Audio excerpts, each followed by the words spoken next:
লিখছেন আমাকে, রাসেল ভাই কেমন আছেন? আমি মিঠু, নওগাঁ জেলা সদরে আমার বাড়ি। আমার জীবনে ঘটে যাওয়া একটা ভয়ঙ্কর ঘটনা আজ আমি আপনাদের সাথে শেয়ার করব।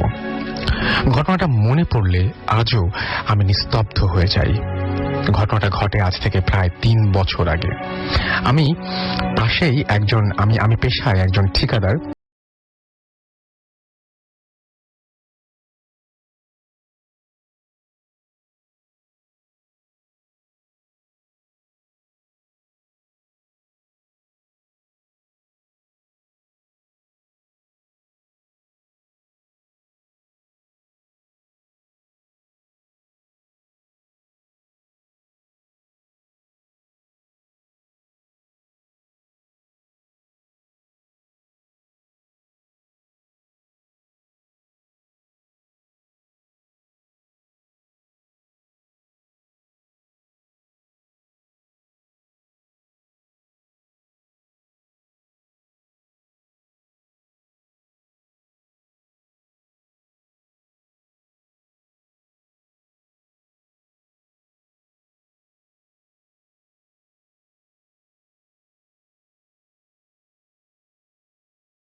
সাইডে আচ্ছা, আমি প্রায় আমার সাইটে যেতাম এবং কিন্তু একদিন অনেক ঝামেলা থাকায় আমার বাড়ি ফেরা সম্ভব হয় না। কারণ তখন প্রায় রাত 12টা বাজে এবং রাত 12টা বেজে এবং আমার বাড়ি যাওয়ার মতো কোনো যানবাহন ছিল না। তাই কিছুটা বাধ্য হয়ে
আমি অজ্ঞান হয়ে পড়ে যাই এবং তারপর আমার আর কিছু মনে নেই।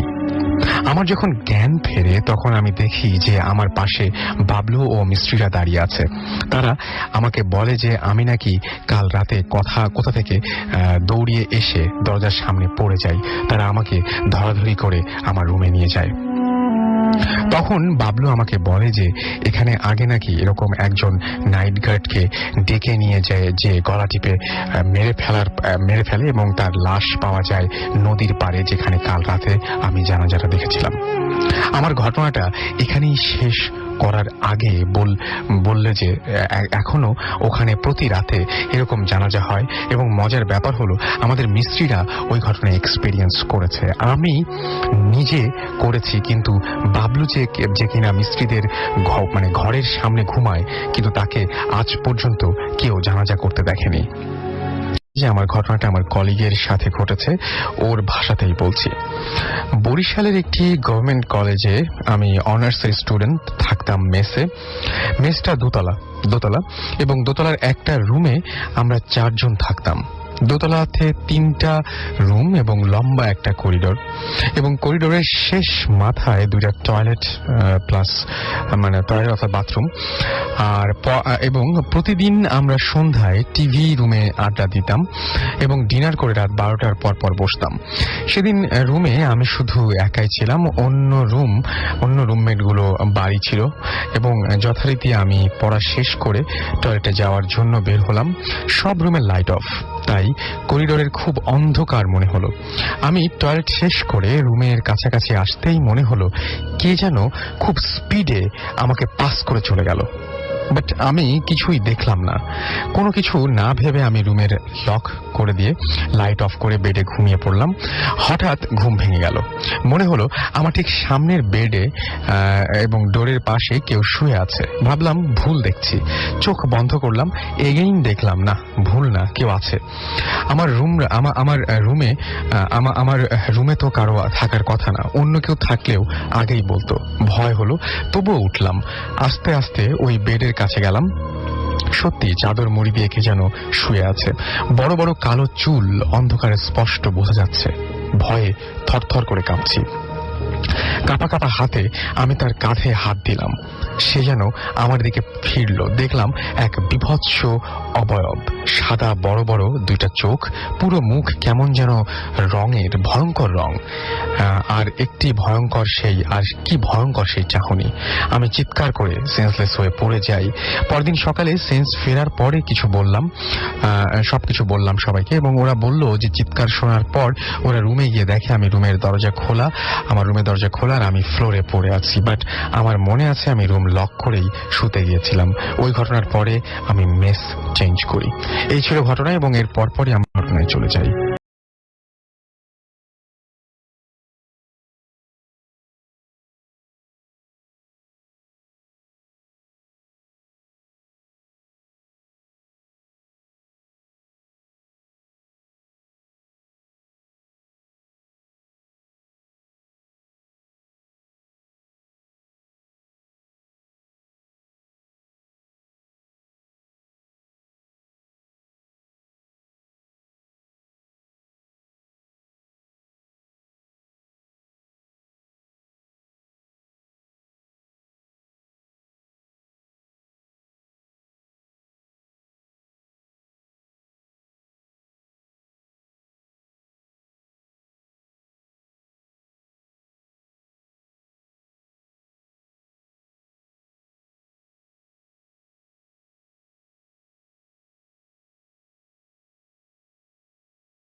ঘটনাটি ঘটেছে খুব রিসেন্টলি, তখন অগাস্ট মাস, এবং তিনি বলছেন যে কাউন্সেলিং হয়ে আমি ব্যারাকপুর ওয়েস্ট বেঙ্গলে একটি বেসরকারি ইঞ্জিনিয়ারিং কলেজে অ্যাডমিশন পাই, যেটি আমার বাড়ির থেকে প্রায় 35 কিলোমিটার দূরে।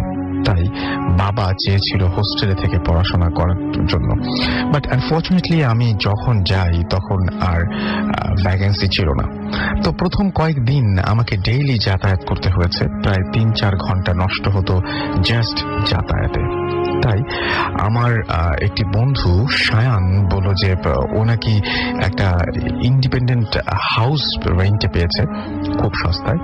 তাই ও চেয়েছিল যে আমরা 5 বন্ধু মিলে যেন ওটাতে থাকি ওর সাথে। আমরা মানে আমি, সত্যকি, সুবর্ণ, রফিক আর আমান থাকতে রাজি হলাম।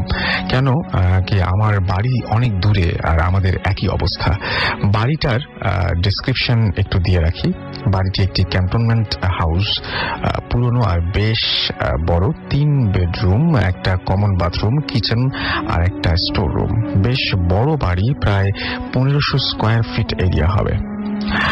আমি আর আশ্চর্যের ব্যাপার হলো যে আমরা পুরো বাড়িটা মাত্র 1800 টাকা মাসে ভাড়া পেয়েছি। মানে প্রতি মাসে 1800 টাকা দিতে হবে, যেটা কিনা নর্মালি 10,000 টাকার নিচে হয় না। বেশ খুশি হলাম যে এত বড় বাড়ি এত সস্তায় পেয়েছি। আমি সুবর্ণ একটি ঘর শেয়ার করলাম, আর বাকি 4 জন দুটা ঘর শেয়ার করছিল। আমরা কলেজ থেকে ফিরে খাওয়া দাওয়া শেষ করে পড়াশোনা করে শুতে শুতে প্রায় 1টা বেজে যেত।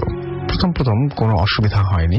তারপর 4th দিনে রাত 1টার সময় দেখি বাথরুমে জলের আওয়াজ, লাইক কেউ গোসল করছে। অ্যাবসার্ড লাগলো। ভাবলাম বাকি 4 জনের মধ্যে কেউ হয়তো গোসল করছে এই অড টাইমে। তখন ব্যাপারটা স্বাভাবিক লাগলো। কলেজে যাওয়ার আগে আমি আর সুবর্ণ হাসতে হাসতে বাকি 4 জনকে বললাম, গতকাল রাতে গোসল করছিল কে? তখন ওরা বলল, আমরা তো ভাবছিলাম তোদের মধ্যে কেউ বাথরুমে গিয়েছে। তখন মাথায় ঢুকলো যে এত রাত্রে আমরা কেউ যদি বাথরুমে না যাই তাহলে কে যাবে।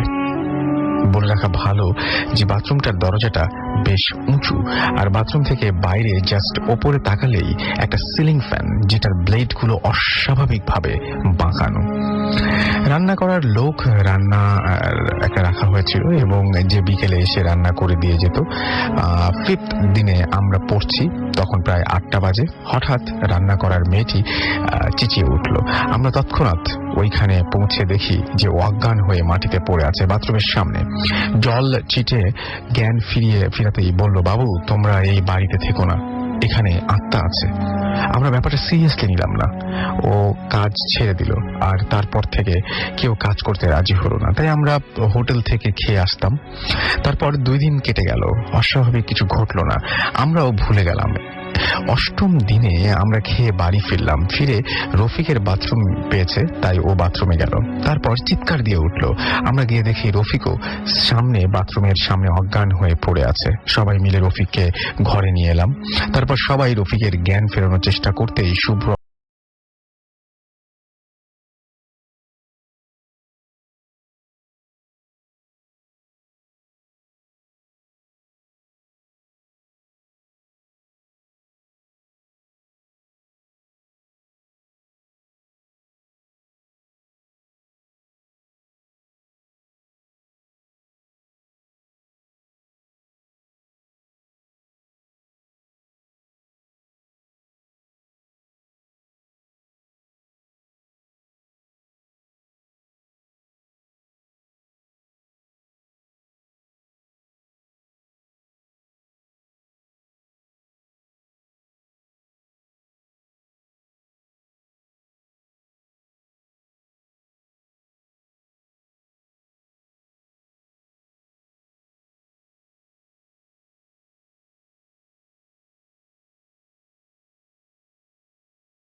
থেকে বিশ্বাস করতে বাধ্য হলাম। এখনো ওই দিনটার কথা ভেবে গায়ে কাঁটা দিয়ে ওঠে। তারপর থেকেই আমি ভূত এফএম শুনি, ভালো লাগলে পড়ে শুনিও। এবারে ঘটনা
জায়গাটিতে গত বছর ফসল কাটার মৌসুমে আমাদের পাশের বাড়িতে দুজন দিনমজুর কাজ করছিলেন।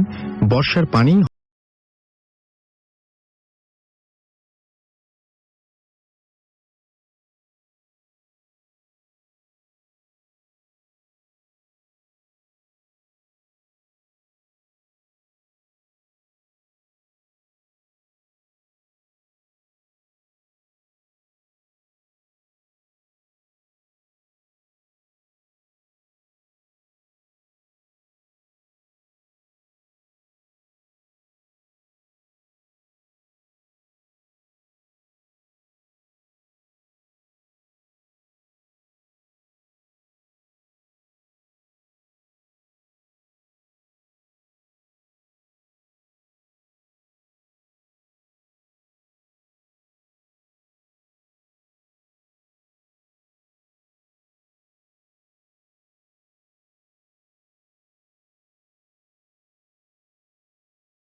লাগলে দয়া করে পড়াশোনার পথ। 2 মাস আগের কথা, দিনটি ছিল বুধবার। আমি নানু বাড়ি যাওয়ার জন্য প্রস্তুতি নিচ্ছিলাম। আমার বাসা থেকে বের হতেই বিকাল 5টার দিকে বাজারে কিছু কেনাকাটা করতে করতে মাগরিবের আজান দিয়ে দেয়। সন্ধে হয়ে যাচ্ছে দেখে আমি তাড়াতাড়ি একটা রিক্সা ভাড়া করি। রিক্সায় ছিল একজন বুড়ো গোছের লোক, তবে বেশ শক্ত সামর্থ্য। আমরা রওনা দিই 6টার দিকে। রিক্সাওয়ালা বৃদ্ধটি অনেক মজার মানুষ ছিলেন। কিছুক্ষণ যাওয়ার পরেই রিক্সাওয়ালার সাথে খুব আড্ডা জমে ওঠে। রিক্সাওয়ালা একমাত্র ছেলে ছিল। কিছুদিন আগে তাকে বিয়ে করানো হয়।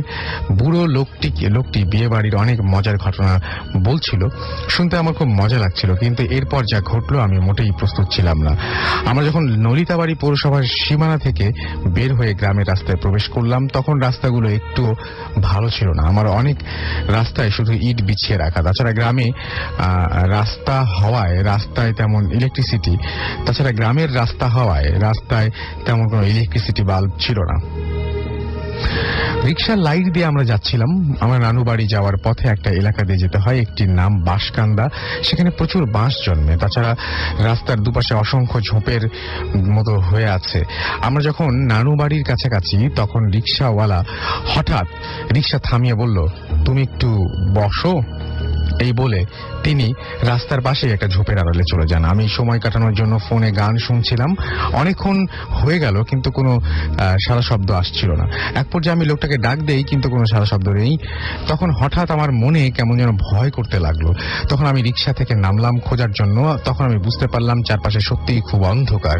মোবাইলের লাইট দিয়ে আমি চারপাশে লাইটের আলো ফেললাম। ফাঁকা গাছ, ফাঁকা রাস্তা, বাঁশঝাড় ছাড়া আর কিছুই দেখা যায় না। কিছুক্ষণ পর শুধু বাঁশপাতার সরসর শব্দ। হঠাৎ পাশের ঝোপ থেকে একটা গোঙানির মতো আওয়াজ এলো। সেদিকে দৌড়ে গেলাম, কিন্তু গিয়ে দেখি যা দেখলাম তা আমি কোনোদিন ভুলতে পারবো না। ফয়সাল লাইটের আলোতে, ফ্ল্যাশ লাইটের আলোতে আমি দেখলাম যে মাটিতে পড়ে আছে, তার গলা থেকে বুক পর্যন্ত চেরা। আমি আমার জীবনে এরকম ভয়ঙ্কর দৃশ্য দেখিনি, এবং সেটা সচক্ষেই দেখতে হয়েছে আর কি। এবং তিনি বলেন, সেন্স ফিরে এসে দেখি যে আমি বিছানায় শুয়েছি। আমার চারপাশে অসংখ্য পরিচিত মানুষ। তাদের মধ্যে একজন মামাকেও দেখলাম। মামাকে রিক্সাওয়ালার কথা বলতেই বলল সেখানে নাকি কোনো কেউ ছিল না। একজন নামাজ পড়তে গিয়ে আমাকে বাঁশঝাড়ের কাছে পেয়েছে। তাহলে আমি কি দেখেছিলাম? আর সেখানে যদি রিক্সাওয়ালা নাই থাকে, তাহলে আমি এখানে কিভাবে এলাম? আর মামাকে সব বলার পর মামা কয়েকজনকে নিয়ে পুরো বাঁশ বন খুঁজেছে। আমি নিজেও সেখানে গিয়েছিলাম। তাহলে সেই লোকটার কোনো চিহ্ন বা কোনো রক্ত কিছুই পাইনি। তবে আমার মোবাইলটা নিয়ে সেখানে পড়েছিল, এবং অথচ গত রাতে আমি যখন লোকটার সামনে দাঁড়িয়েছিলাম, তখন আমি দেখেছি যে কি পরিমাণ রক্ত লোকটার শরীর থেকে বের হয়েছিল রাস্তায়। রাসেল ভাই, আমি জানি না এর মানে কি, আর কেনই বা আমার সাথে এমন ঘটলো। আমি আজও এর কোনো হদিস পাইনি। এই ছিল ঘটনা, এবং এই ঘটনাটি যাই হোক, তিনি লিখছেন যে রাসেল ভাই, আমি সরাসরি চলে যাচ্ছি আমার জীবনে ঘটে যাওয়া দ্বিতীয় ঘটনাটিতে। দিনটি ছিল বৃহস্পতিবার, অগাস্ট মাস 2010। টিপ টিপ বৃষ্টি পড়ছিল সকাল থেকেই। বলে রাখা ভালো রাসেল ভাই, আমাদের বাড়িতে ব্যাচেলার ভাড়া দেওয়া হয়। শুধু দোতলায় একটি ফ্ল্যাট নিয়ে আমি, আব্বু এবং আম্মু থাকি। সেদিন সরকারি ছুটি এবং গরমের ছুটি থাকায় আমাদের বাড়ির সকল ভাড়াটিয়ারা তাদের নিজ নিজ বাসায় চলে যায়, এবং আমার আম্মু ও আব্বু একটি বিশেষ কারণে দুদিনের জন্য চলে যায় গ্রামে। বুঝতেই পারছেন রাসেল ভাই, সম্পূর্ণ বাড়িটিতে আমি সম্পূর্ণ একা, এবং আমি ছাড়া একটি মানুষও নেই। সেদিন আব্বু আম্মু না থাকায় একটু রাত করেই বাসায় ফিরি। গোটা বাড়িতে নিজেকে ভীষণ একা এবং অসহায় মনে হচ্ছিল। তাই আমার দুই বন্ধু ইয়াসিনকে ফোন করে বললাম রাতে আমার সাথে থাকার জন্য। তখন ইয়াসিন আমাকে বলল যে ওদের মসজিদের ইমাম সাহেব মারা গেছে, তাই তার জানাজার নামাজ শেষ করে আসতে একটু দেরি হতে পারে। যাই হোক, ইয়াসিনের জন্য অপেক্ষা করতে করতে রাতের খাবার গরম করার জন্য আমি রান্নাঘরে যাই এবং এক এক করে খাবারগুলি গরম করি।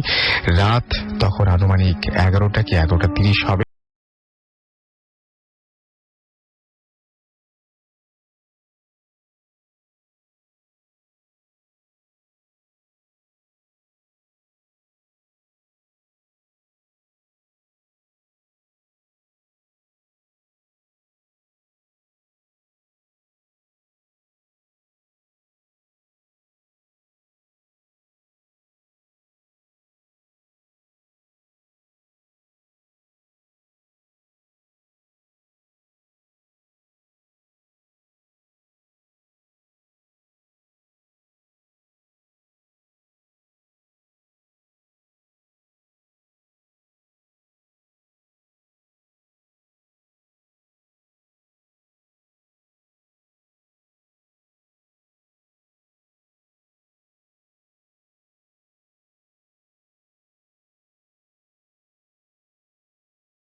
ইয়ারের শুভেচ্ছা।